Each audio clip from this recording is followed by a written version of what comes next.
Three, go. The military is a high-stress environment for anyone who has served. As a result, it is logical to conclude that those who play military roles experience mental health problems as they are emotionally impacted by the significant events that they experience or witness.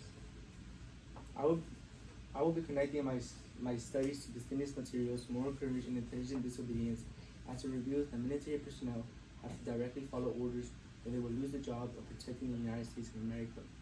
Moreover, these individuals will overthink their decisions and therefore create an increase in the need for medical treatments. I will also be using the predator-induced fear, in which may cause PTSD-like conditions for animals, similar to soldiers when being told to command. Additionally, the notion that the military has played a preponderant role is particularly relevant to the United States' efforts to build a strong and disciplined military. Moreover, according to studies from the National Library of Medicine, approximately 43% of veterans in large studies experience mental health problems, including the form of post-traumatic stress disorder, also known as PTSD. This disorder is defined as a psychiatric disorder in which someone experiences or witnesses a traumatic event. Therefore, many individuals are left with the risk of developing PTSD. However, it is most prominent to come into consideration those who are most likely to experience this. For example, those who are most commonly put in dangerous situations, such as servicemen and women. Such evaluation may raise the notion that military service acts as a catalyst for mental health struggles. Such discussion can be most prominently seen through the ethical and medical lenses, as they reveal that the unique challenges facing the military can have long-lasting effects on one's mental health. However, they can be optimally cured with the increasing mental health resources in the military, as well as a shift in the military culture.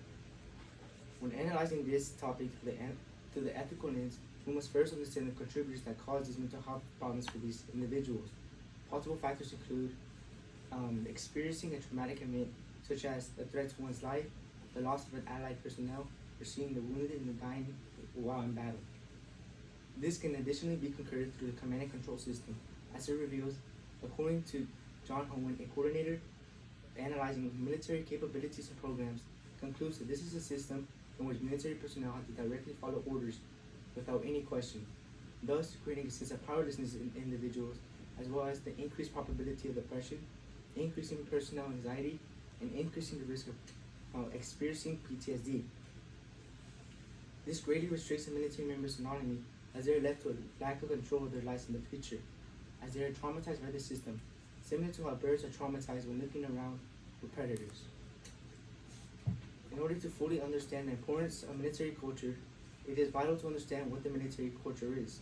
According to the APA Practice Organization, the military is focused on the ability to overcome health problems on their own, learning to self-sacrifice for their troops, as well as the ability to always prioritize their duty. However, this is a culture that needs instant reckoning for alteration. Within the framework of Given Hour, the narrative shifts from solely relying on individual resilience within the military to embracing a culture of seeking support and prioritizing mental health. By offering accessible resources and counseling services, Given Hour aims to mitigate the burden of self-sacrifice and cultivate a community where troops can prioritize their duty alongside their mental health. Additionally, the optimal treatment of increasing medical resources in the military can be analyzed through the medical lens. According to Matthew Rokas, a news reporter covering best colleges, encapsulates that there is a significant shortage in military professionals in the military, resulting in long wait times, as some military personnel have to wait a whole month for an appointment. This inadequate care is vital for the ensuring for military personnel, as inadequately trained and undisciplined soldiers may struggle to survive in combat situations.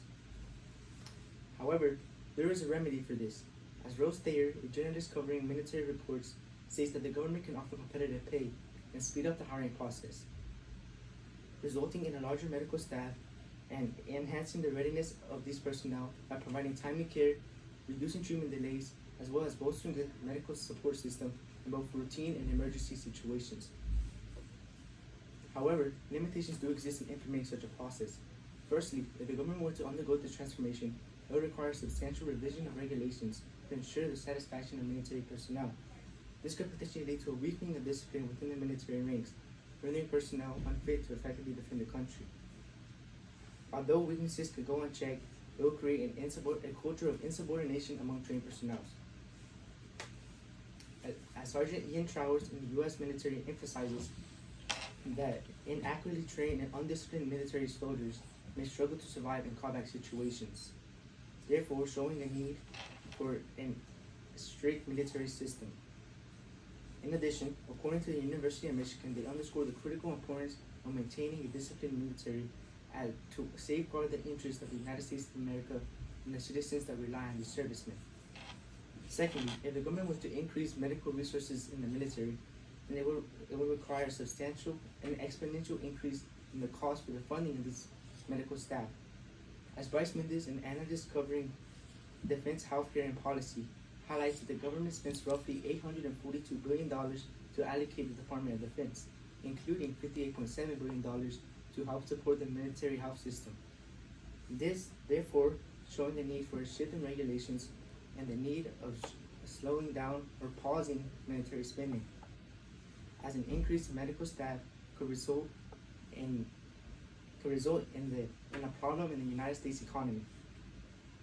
In conclusion, with careful consideration and strategic planning are imperative to balance the needs of the military while safeguarding national interest and the ethical stability for military personnel.